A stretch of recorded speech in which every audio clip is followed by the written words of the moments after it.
이용해서 도망의 명수답게 삶아 죽이겠다. 알고 있는 모든 요구. 협박 작전이죠. 미쳤냐? 내가 너랑 1대1로 맞서게? 수개월 동안 대치만 하게 됩니다.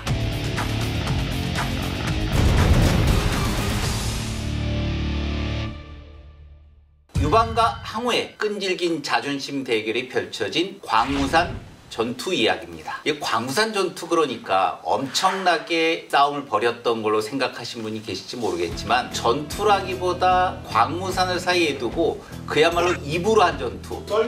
썰전이죠, 썰전. 자, 배경부터 먼저 한번 보시겠습니다. 팽성대전에서 승리한 항우가 유방이 있는 평양을 강하게 이제 압박해 들어가니까 유방은 성고로 도망을 가죠. 그러다가 한고조 4년에 항우가 성고를 이제 포위를 하게 되니까 유방은 또 하우영과 함께 한신에게 도망가서 몸을 의탁하게 됩니다. 초나라군은 성고를 함락시키지만 그 이상으로 진격해가지는 못하게 되는데요. 그 이유는 이렇습니다. 함락은 시켰는데 더 나아가려고 하니 한나라 군대가 진군을 해서 앞을 막은 겁니다. 아무래도 항우의 군대는 보급이나 이런 부분에서 좀 문제가 있었던 것 같습니다. 병력도 아마 이 무렵쯤 되면 많이 부족해지는 상황에 이제 직면하게 되는 것은 같지만 물론 그래도 아직도 강하게 힘을 갖고 있는 상황이긴 하죠. 자, 이때 팽월이 등장해서 항하를 건너서 초나라 장수 설공을 죽이면서 계속 괴롭히자 아무래도 항우가 직접 자신이 나서야 되겠다고 해서 공략해 들어가게 됩니다.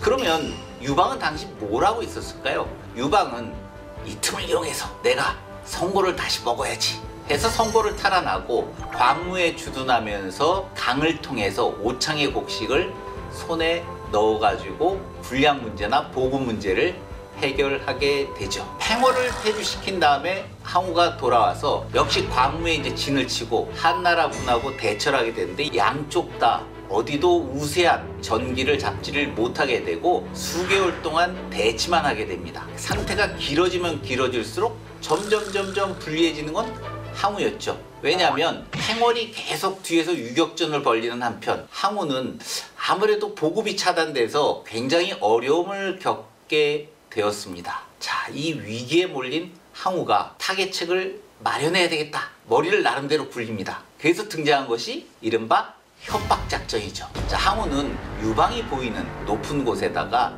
도마를 큰 것을 마련한 다음에 전에 말씀드렸잖아요. 유방의 가족을 붙잡았다고. 유방의 아버지를 올려놓고 네가 이번에 항복하지 않으면 너의 아버지를 삶아 죽이겠다. 협박을 하죠. 유방은 이렇게 응수합니다. 두 사람이 형제가 되기를 약속했는데 지금 나의 아버지를 죽이는 건 곧 너의 아버지를 죽이는 거다. 만약 그렇다면 나에게도 국한 것을 나눠주라. 그 들은 항우가 얼마나 화가 났겠습니까? 당장 유방의 아버지를 죽이려고 했는데 지금 죽여서는 하등 득이 없다. 옆에 있던 항백이 만류를 합니다. 왜 만류를 했느냐? 당연히 가치 있는 인질이기 때문에 그렇습니다. 언젠가 또 쓸 수 있는 카드인데 왜 지금 이 카드를 없애려고 하느냐 해서 만류를 해가지고 다행히 유방의 아버지는 죽지는 않죠. 그럼 무슨 생각이었을까요? 아마 유방은 그 상황에서 내가 항복을 하고 나면 과연 부모를 돌려받을 수 있을까? 아무런 의미가 없다고 계산을 했을 겁니다. 차라리 이럴 때는 배포 있게 큰 소리를 치는 것이 훨씬 더 유리할 것이다. 사실 문제인 게 어떻게 보면 유학자들 입장에서는 효하고 충돌이 되거든요. 효를 어기는 셈이 되잖아요. 효라고 하는 입장에서는 가족을 구하는 게 좋을지 모르겠지만 자기 가족을 위해서 항복을 하게 된다면 이거는 국가를 버리는 셈이 되잖아요. 왕조를 버리는 셈이 되는 건데 그렇게 되면 그를 따라올 사람은 아무도 없다. 왜? 사적인 가족을 위해서 부하들까지도 버렸다는 얘기가 될 수 있기 때문에 그 순간에 그 카드를 그냥 받아주게 되면 사실은 완전히 끝나는 거죠. 유방 입장에서. 이게 두 사람 간의 말싸움의 첫 번째 대결 1라운드였습니다. 자, 2라운드에 들어가서는 초나라, 한나라 계속해서 작은 전투들을 벌였죠. 그렇지만 승부가 안 납니다. 양쪽 다 모두 지치게 된 상황이에요. 왜냐하면 동원된 장정들은 벌써 수개월 동안 집에 못 갔잖아요. 그러니까 전투로 고통을 받았죠. 노약자들은 총동원돼서 군수물자를 수송하고 있단 말이에요. 그러니까 이 사람들이 다 빠지니까 후방에서는 농사도 못 짓겠죠. 양쪽 나라가 다 문제가 생기기 시작한 겁니다. 자, 그러니 답답한 건 항우잖아요. 그러니까 당연히 유방한테 가서 제안을 합니다. 유방, 너 사나이지. 우리 사나이 대 사나이로 1대1로 승부를 보자. 미쳤냐? 내가 너랑 1대1로 맞서게? 맞서면 뻔하죠, 승부는. 당연히 유방이 박살나게 돼 있죠. 그래? 그러면 우리 부하들끼리 대결을 벌이자. 힘이 센 장수를 보내서 유방을 3번 도발을 하게 됩니다. 근데 그럴 때마다 한나라에서 보낸 그 대응하는 장군이 재밌습니다. 당시에 명공, 아주 활을 잘 쐈던 누번이 등장해서 이 3번 다 도전자들을 활로 끝내주죠. 이것도 좀 비겁하지 않나요? 둘이 붙자! 그리고 말 타고 딱 등장하는데 가만히 보고 있다 활로 픽! 죽었네. 돌아간다? 이겁니다. 3번이나 이러고 나니 항우가 얼마나 화가 났겠습니까? 그래, 내가 직접 실력을 보여주마. 그대로 진격해 들어가니까 누번이 굉장히 놀랐겠죠. 기록에는 이렇게 나와 있습니다. 항우가 눈을 부릅뜨고 누번을 꾸짖었다. 눈을 바라본 누번이 패기에 놀라서 감히 화살을 쏘지 못하고 달아났다. 제가 볼 때는 단순히 눈을 마주치고 꾸짖었다고 도망갔겠습니까? 아니, 그 사이에 활을 쏘면 되지. 아마 쏘았을 겁니다.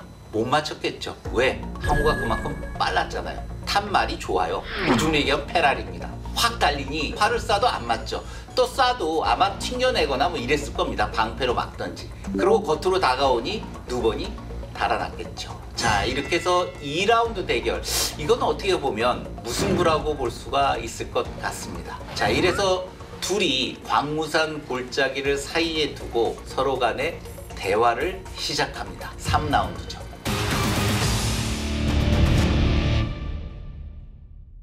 3라운드에서는 서로 말소리가 들릴 정도 두 사람이 말 위에서 아마 대화를 했을 겁니다. 왜? 두 사람 다 상대방을 믿을 수가 없는 거죠. 그러니까 유방이 항우한테 뭐라고 얘기를 하냐. 초해왕의 명명으로 처음 관중에 들어간 사람한테 왕이 된다고 하는 약속도 네가 어겼다. 또 네가 마음대로 상장군 송이도 죽였다. 그리고 진나라 궁궐도 불살랐고 신한대학살도 저질렀고 뭐 등등등의 온갖 이야기들을 꺼내는데 전부 항우가 잘못했다는 이야기입니다. 항우가 거기에 대해서 할 말이 없죠. 이 자식이 말싸움은 정말 잘하네. 자, 천하를 두고 명분 싸움에서 누가 이길 것이냐 하는 부분에 유방이 이겼다. 그리고 유방 쪽 관련 기록만 어쩌면 남겨놨을 겁니다. 항우도 뭐라고 얘기를 했겠죠. 머리끝까지 화가 난 항우가 살짝 갑옷 속에 숨겨놓은 쇠뇌를 꺼내서 발살합니다. 유방을 명중시키죠. 어디에 맞느냐? 가슴에 맞았습니다. 얼른 자기 진영으로 도망을 옵니다. 도망을 와가지고는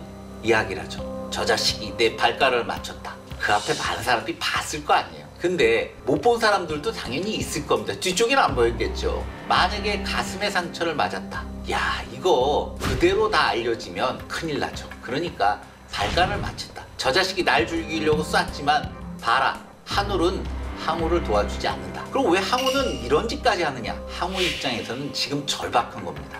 너무너무 절박하죠. 유방을 굴복시키지 못하고 이 회담을 타개하지 못하면 본인은 더 코너로 몰릴 수밖에 없는 상황. 어찌 보면 패배로 갈 수밖에 없는 상황에 몰렸기 때문에 이런 꼼수까지도 썼겠죠. 자, 어쨌든 유방은 부상을 입었잖아요. 그러니까 이제 끙끙 앓아눕겠죠. 그 참모였던 장량이 그러시지 마시라. 억지로 일어나서 순찰을 도시라. 그래야 당신이 멀쩡하다라고 사람들은 생각하고 그들이 동요하지 않는다. 그렇지만 뭐 부상당한 게 그냥 있었겠습니까? 점점 안 좋아지죠. 왜냐면 이게 염증이 생기는 거예요. 그러고 나니까 이제 무슨 핑계를 대서 우리는 성고로 돌아간다 라고 해서 성고로 돌아가게 됩니다. 자, 이후에 항우는 이 한신의 소식을 듣게 됩니다. 제나라, 조나라 모두 깨트렸죠. 한신이 초나를 향해 진격해온다 라고 하는 소문을 듣고 용조에게 한신을 공격하라 라고 명령을 하죠. 문제는 용조가 이걸 잘 막았으면 좋았을 텐데, 지난번도 저희가 다뤘지만 한신의 부하였던 기병장 관영이 용조를 공격해 죽이게 되죠. 어떻게 보면 굉장히 큰 충격이었던 이 소식, 항우는 굉장히 다급해집니다. 그래서 이 무섭이라고 하는 유세가를 보내서 한신에게 자기 편이 되라고 설득을 하지만 역시 실패를 하게 되죠. 더군다나 팽월이 양땅을 함락한 뒤에 계속 초나라의 이 보급로를 차단을 하게 되니까 도저히 이제 항우가 견딜 수가 없잖아요. 부하였던 대사마 조구, 대사마는 국방장관하고 비슷한 지위니까 자기가 가장 맡길 수 있는 부하 중에 한 사람입니다. 조구에게 자, 성고를 네가 맡아라. 여기를 뺏기면 큰일 난다. 조금만 기다리면 양땅을 평정한 후에 돌아오겠다. 절대로 전투에 임하지 마라. 항우의 명령대로 한나라군이 계속 시비를 걸어도 전투에 응하지 않습니다. 이 한나라군이 선전전에 능하다니까요. 계속 조구의 욕을 하는 거죠. 온갖 욕을 다 했을 겁니다. 아, 이런 자리에 제가 가면 좀 한끗할 것 같은데. 그러니까 결국 화가 난 조구가 출동해라. 아마 단순히 욕만 하지는 않았을 겁니다. 욕하면서 후퇴하는 뜻이 보이기도 하고, 더군다나 제일 안 좋았던 거는 강을 건너가야 되는 문제가 있었거든요. 이거는 한나라군이 적어도 후퇴하는 것처럼 보이지 않는다면 이런 일이 벌어지는 않았을 겁니다. 초나라 병사들이 강을 반쯤 건넜을 때 한나라 군사들이 급습을 하죠. 전형적인 방법 중에 하나입니다. 강을 건너기 시작하면 군대가 쪼개지기 시작하고 기동력이 현저히 약해지죠. 자, 이래서 초나라군은 대파를 하게 되고, 당연히 그 패배를 했던 조구는 스스로 목을 찔러서 죽게 됩니다. 이래서 드디어 항우가 이 구속으로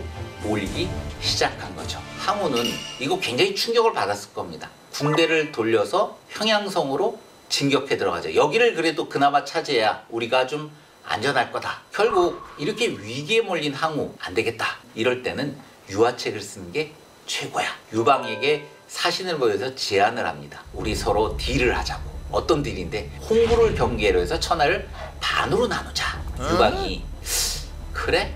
우리 서로 반으로 나누자고? 오케이. 단 조건이 있다. 우리 부모와 이 처자들을 나한테 보내달라. 그래, 뭐 까짓 거 이제 카드를 쓸 수가 있겠고, 유방의 부모와 처자는 돌려줍니다. 그리고 항우는 동쪽으로 우리는 철수할게 라고 해서 철수에 들어가기 시작하죠.